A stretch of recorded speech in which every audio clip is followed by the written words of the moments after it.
Greetings, it is I, Tantus now Van Dracovin, Lord and Emperor of the Dracovin Empire, and welcome. It is time to continue my review of anime series, where I go series to series, giving you some information about them, and then telling you how you can use them in your Big Eye, Small Mouth game, your BESM games. I give you a couple suggestions on how you can integrate these anime worlds into your role-playing game experience. And of course, today I am continuing with a few more. Two more from going back in time, and two more suggestions, well, one more suggestion from you, and a series based upon that suggestion. But let's start with the two going back in time. I have, of course, Hi Scool Seha Girls and Sangoku no Musume Ronja. Let's start with Hi Scool Seha Girls, or as is often known as Sega Hard Girls. So this focuses on three anthropomorphized Sega systems, Dreamcast, Mega Drive, and Saturn, and they're going to basically Sehagaga Academy. One of the three are there. They are basically told by this mysterious teacher figure that they need to accomplish certain pretty silly tasks in order to graduate. And these tasks involve them diving into classic Sega video games in order to accomplish these goals. It's as simple as that, as simple premise as that. So the genres of this one are, of course, fantasy. They're anthropomorphized systems. They can dive into these video game systems, which oftentimes have crazy abilities and powers in amongst them. It's also a comedy. It really is. It's really funny things that go on. The reactions between the three of them. They're very ridiculous characters in and of themselves. It's also video game. Oh yeah. It's based on video games. So it's a anime that is truly and utterly based on video games. Now I rated this one a 4, because I enjoyed the silliness to it. It just had that right a bit of silliness, and it had a good bit of nostalgia to it too, because guess what? I had some of these systems back in the day, so hey, it hits the nostalgia bomb pretty well too, going into these classic Sega systems. Alright, so if you're using this in a BESM game, I'd recommend 250 points. You're going to make your characters, of course, anthropomorphized video game systems. Keep it simple like that. They're going to go to an academy of their own.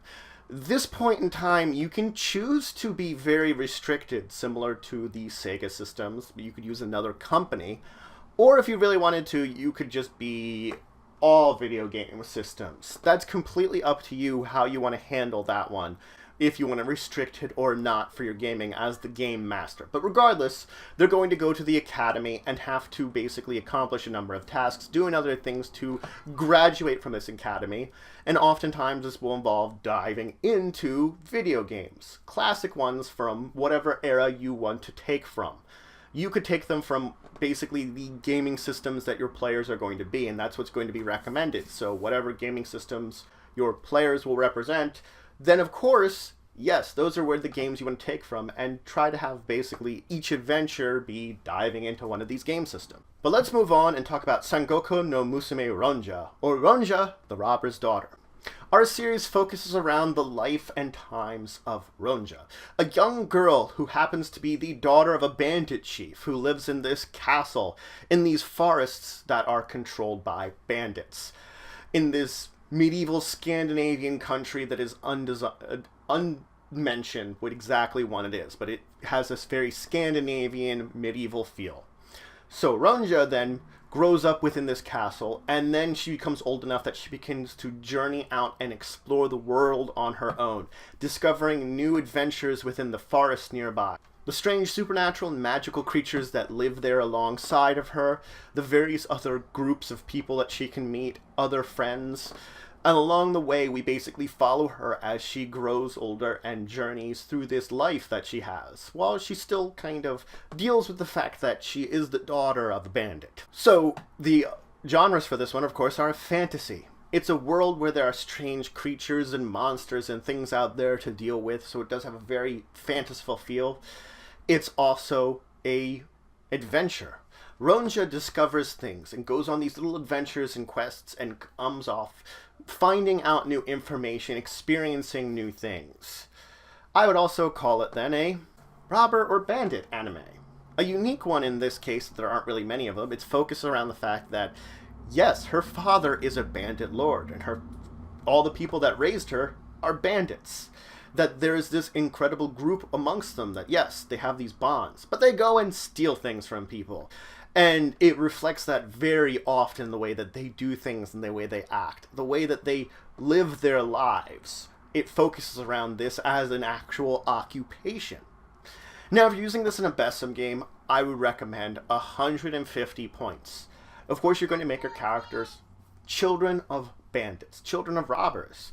And they are going to basically have their own tales of going out and coming of age and discovering things within the wilds, the mysterious and strange creatures, making new friends, dealing with the other groups and other people that might live within this forest area with rivals of their parents' bandit group, things like that. Deal with maybe even the authorities to a degree, that along the way they will not only have their own adventures, but the adults around them will have their sort of set of adventures that they're going to reflect these adventures through.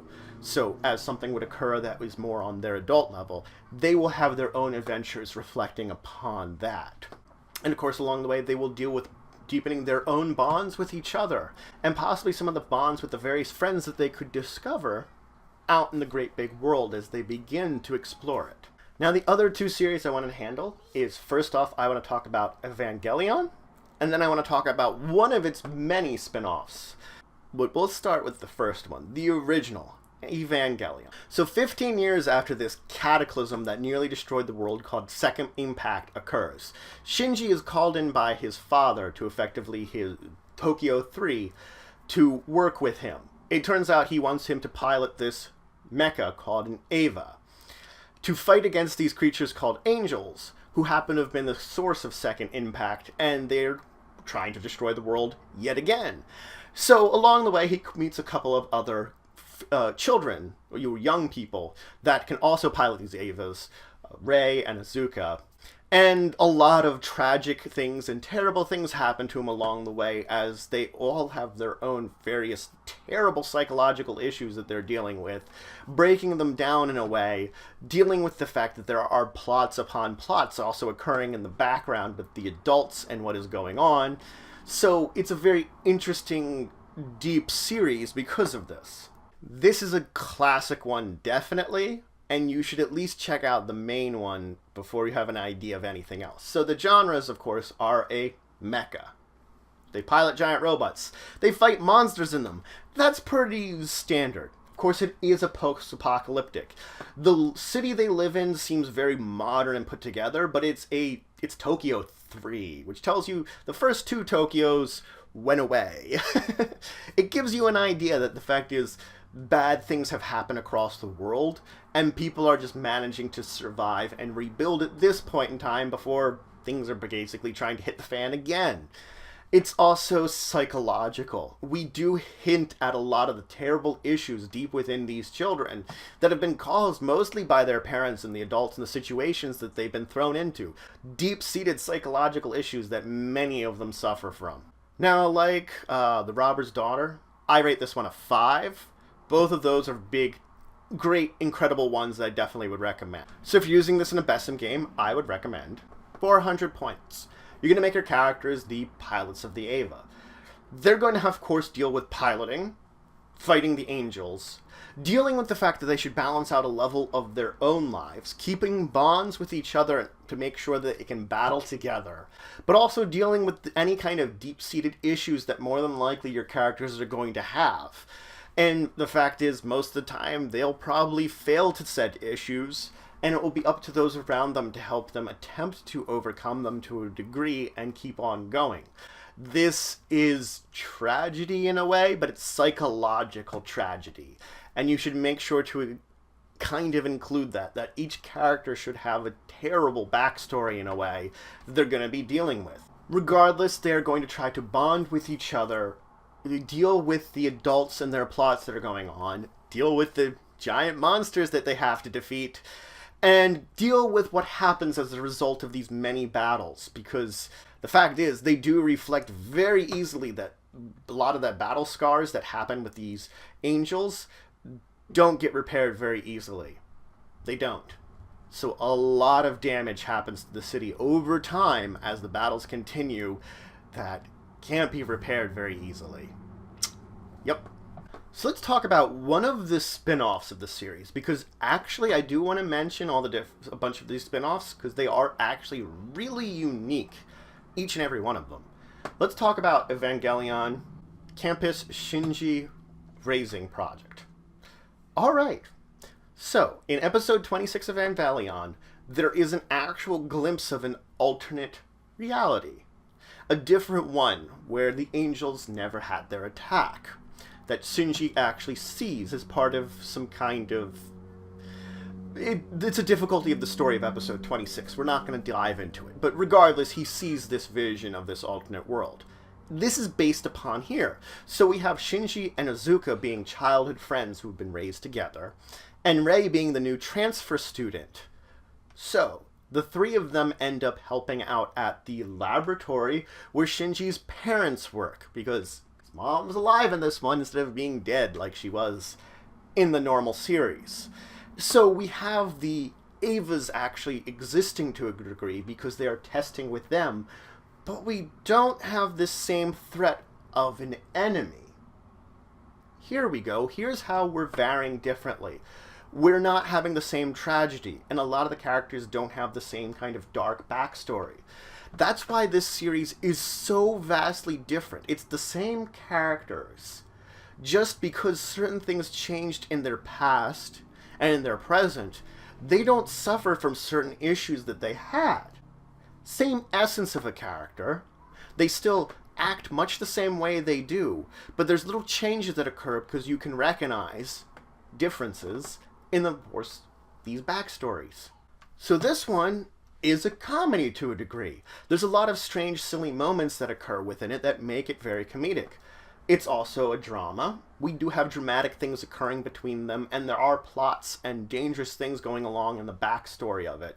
And it isn't to say that there isn't a lot going on, especially as the series goes on. There are things involved with the fact that there are mechas in this and such, but it isn't as a focus between this science and stuff. It's also a romance to a degree, because there is this kind of love triangle between Shinji, Izuka, and Rei, that they actually did hint at some of these relationships between the three of them in the normal series, but there was a lot of strangeness attached to all the things going on there, while here they can play up on this relationship between the three of them very much more interestingly, I think, to a degree, and develop it in a way that we don't have a lot of the weird going-ons that the normal series had. Now, the thing is, I do only rate this one a 4 instead of a 5, because this is a manga series, for one thing. This is not necessarily a bad thing. They don't have an anime based on this one, but it does vary enough that it does lose a little bit, I think, of the original, because the original definitely did have a huge psychological issue that made it a little more interesting, that you could see some of the psychological problems.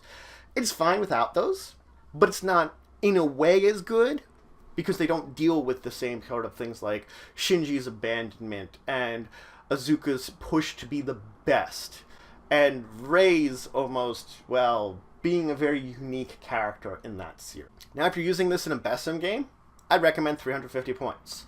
The majority of your points you probably won't reflect very much, because those will probably go to what effectively would be the Eva, which is more of a test pilot for. You're testing out a system. Really, in testing out technical systems that may exist to a degree or not, you're going to have a bunch of points dedicated to that. But really, you should focus on the character-driven points of your characters. Basically, the basic amount of them, which you're going to be high school students. You're going to be high school students who are dealing with relationships with each other, interconnection with each other, all while volunteering at your at the facility where your parents work, or your relatives work, or whoever connection you want to have a reason for working at this facility.